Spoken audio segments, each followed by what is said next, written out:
Welcome to the second episode ever of the Food History Happy Hour. I forgot to introduce myself last time, so I'm Sarah Wassberg Johnson, also known as the Food Historian. You guys had some really good questions last week, some of which I couldn't answer, some of which you sent me after the fact. And I promised that we would talk about cranberries. And I did say I was going to try and do a cranberry juice cocktail, but I'm not going to tonight for a variety of reasons. One of which is I forgot to get it at my one grocery run that I did this week. And I really didn't want to go back out just for cranberry juice. The other reason is that commercially produced cranberry juice was not in widespread use until the 1940s. And it was not used in cocktails until the 1950s-ish, late 40s, early 50s, so not until after World War II. So tonight, instead, I am going to make a 1940s cocktail. Let me remind myself of exactly the date here. This cocktail is from, I took notes, give me a second. Oh, it's not 1940s.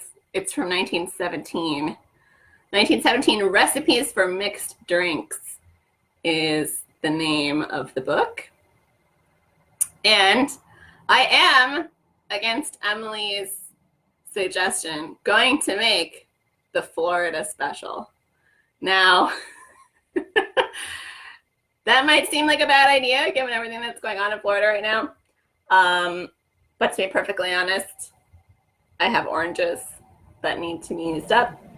And it's kind of a cool cocktail. So it calls for a Collins glass and one cube of ice, just one. So we're going to start with that. Collins glass. I'm going to put in 2 cubes of ice because they're kind of melty because they've been sitting out for a minute. Collins glass, 2 cubes of ice. Can you guys see what I'm doing here? Hold on. Slightly better. Okay. So the instructions call for an orange, a couple of ice cubes, and ginger ale. No alcohol. Going to be non-alcoholic tonight, in part because not everybody likes to drink alcohol, in part because it's the Prohibition anniversary, and in part because I just didn't feel like drinking alcohol tonight. So, pretty interesting instructions. So the first thing you have to do is you have to cut the peel from the orange in a spiral. So I have with me this very little hooky shaped knife. I don't know if everybody can see that. Look at that. I believe it's called a supreme knife, not because it's the best, but because you use it to supreme fruit, mostly citrus fruit. That means that you cut the rind off and then you take out the inside of each section of citrus fruit, usually for like salads and stuff. But I thought it was a very appropriate knife to try and cut the peel off of this orange all in one piece. So that's what we're going to try and do. I've never done it before. I'm going to roll my sleeves up. We'll see how successful I am. And in the meantime, if anybody wants to say anything and entertain me while I'm attempting to do this, please feel free to do so in the comments. Oh man, this is harder than it looks, you guys. It's also taking longer than if a professional was doing this. I'm kind of a professional, right? I'm also probably getting way too much of the pith, and I have no idea how wide this is supposed to be, but that's okay. This orange has also been sitting out for a couple of days, so it's probably not as juicy as it could be, but that's part of the reason why I wanted to make this cocktail, because I didn't want to waste these yummy oranges that I got there. Heirloom navel oranges. Ironically, I think they're from California, not Florida. And of course, that's why it's called the Florida Special. It's because it has oranges in it. Oh, look at that. I think I did pretty good. I didn't leave too much on there. So it says to add your long spiral to the glass with your ice cubes. We'll see how that goes. And then you're supposed to take half of the orange, the juice of half of an orange, but I think that's a little ridiculous considering that I just peeled this whole orange. What am I gonna use the other half for? So I'm gonna do both halves. And the Juice-O-Matic is making another appearance. So I looked this up because someone said last time, how old is that? And I didn't know.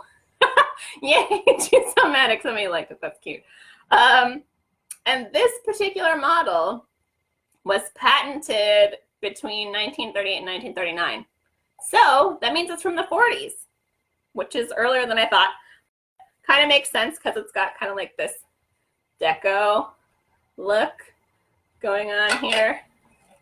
Right, very deco looking. So I'm going to crank it up. Put my orange half. Sweetie Pie is like very excited because she can smell the orange right now. Put my orange half on. Got my little cup in place. Oh man. Oh, it's always harder than I think it's gonna be. Can you imagine making fresh squeezed orange juice every morning? How long it would take you to make orange juice? You probably appreciate it a lot more. That okay, did I not put this in properly? Maybe after I washed it. Come here. There we go. Let me just double check. No, it's not supposed to be locked in there anyway. It's just a very sticky orange, I guess. So here's number 2. Ooh, 11 people are watching. Say hello in the comments, everybody. I want to see who's joining us.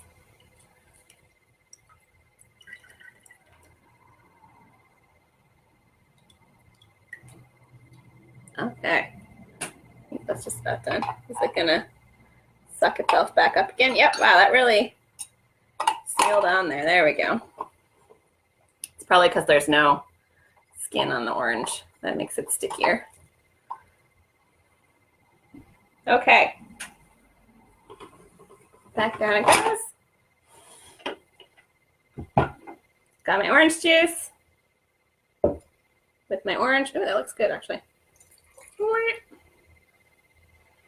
Putting that in there. I am also going to add, even though the recipe doesn't call for it, some orange bitters.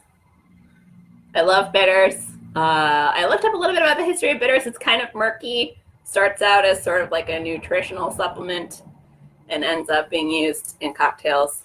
The main bittering ingredient is usually gentian root, which is very bitter. But there's all kinds of stuff in them. These ones are orange, so I'm just going to put a couple dashes in there. That was 3. That was kind of a lot probably, but that's okay. And then we're going to fill with our grocery store brand ginger ale.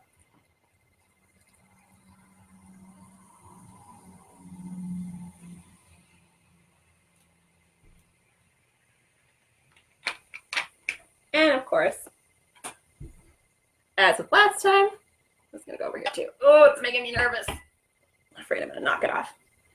As with last time, I have a straw, nice metal straw. That's very fizzy. I don't know, this is kind of an unwieldy orange peel in there. Let's see how it tastes.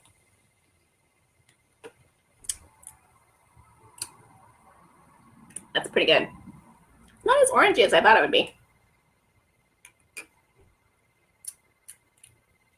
Yeah. Yep. That was a good choice. Thanks, 1917, for the Florida special. For those of you who are maybe just joining Food History Happy Hour, the Florida special is the orange peel of a single orange cut in a spiral. The juice of half an orange, it calls for originally, but I put it in the whole thing. I also added a couple dashes of bitters, and then you fill with ginger ale in a Collins glass, which is what I did.